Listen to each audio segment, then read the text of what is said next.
tendinitis, arthritis, colitis, blepharitis. What do these diagnoses or these conditions have in common? Welcome to Shape Fixer. I'm Andrew. It's Wednesday, and we all know that on Wednesday we highlight something a little bit ridiculous so that we can bring more attention to it and get our minds in the right place here. So, itis, anything ending with itis means inflammation of. Okay, so tendinitis is an inflamed tendon, arthritis is an inflamed joint, blepharitis means inflammation of the eyelids.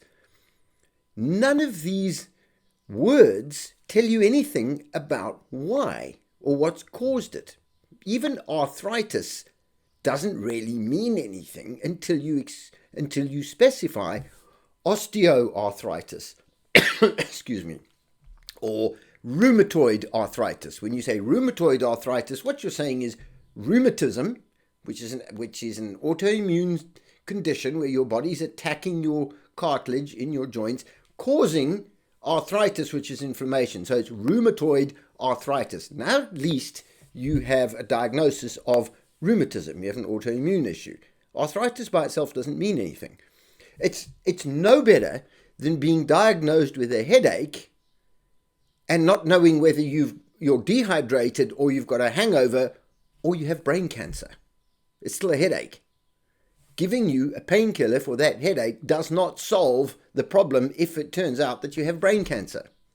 Yeah, your headache will your hangover will wear off, so you buy the time with a painkiller until your hangover wears off. But that's not going to fix you if you've got brain cancer. So just being diagnosed with a headache doesn't help, any more than being diagnosed with colitis helps at all, because all that means is you have inflammation of the colon. So taking an anti-inflammatory when you have one of these itis diagnoses is all well and fine to make you feel less inflamed and make you feel a little better, but it doesn't cure anything. Now, maybe your cause is something that's just going to be temporary and it's going to go away again, like the hangover. Fine, your inflammation will settle, take an anti-inflammatory, feel better, and get on with your life. If you've got an injury from running, for example, and you've got inflammation in your tendon because you've damaged it, and you take some anti-inflammatories for a while and you stop running and you allow your body to heal, then you're going to get better. But you might have something else. If you've got rheumatoid arthritis, you've got rheumatism, you've got an autoimmune issue. That needs to be addressed. The anti-inflammatory is not going to do it by itself. My father-in-law was recently diagnosed with idiopathic myositis. Wow, that sounds like you're getting your money's worth of medical advice. Idiopathic means we have no idea what causes it. Myositis means inflammation of the muscles. So he has inflamed muscles and nobody knows why. How is that a diagnosis of anything? It's ridiculous. But there will be prescriptions for medication. So it looks like job done, patient treated, nothing further to see here. It's utterly ridiculous. And unfortunately, our Western medical system works like this. Trying to diagnose the issue and thinking that recognizing the symptom is the end of the process. No, it isn't. Identifying the symptom should give you a clue as to where to look to find the cause, and then we address the cause.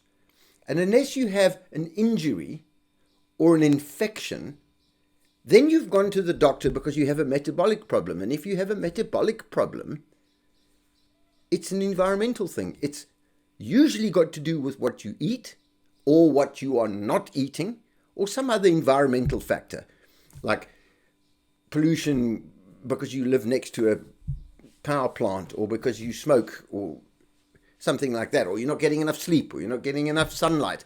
Mostly it's diet. So if we can fix our nutrition and eat what we're supposed to eat and avoid the things we're not supposed to be eating and get our lifestyle at least more or less right, so you do get some sunlight, you do get a reasonable amount of sleep, and you do get movement on a daily basis rather than exercise. You don't have to go to a boxing dancing class. You can just go walking, just get some exercise. 80-90% of the reasons you go to the doctor in the first place will disappear. You won't have these issues, and you won't have all these inflammatory conditions which usually come from overconsumption of foods that contain sugar. Itis. What a load of nonsense. All right, thank you very much for putting up with me every Wednesday when we point out something idiotic in our world of health, whether that's got to do with bad nutrition advice or pointless medical diagnoses. And we'll see you back here next Wednesday. Please subscribe to this channel. We've got lots more videos coming out in the next week.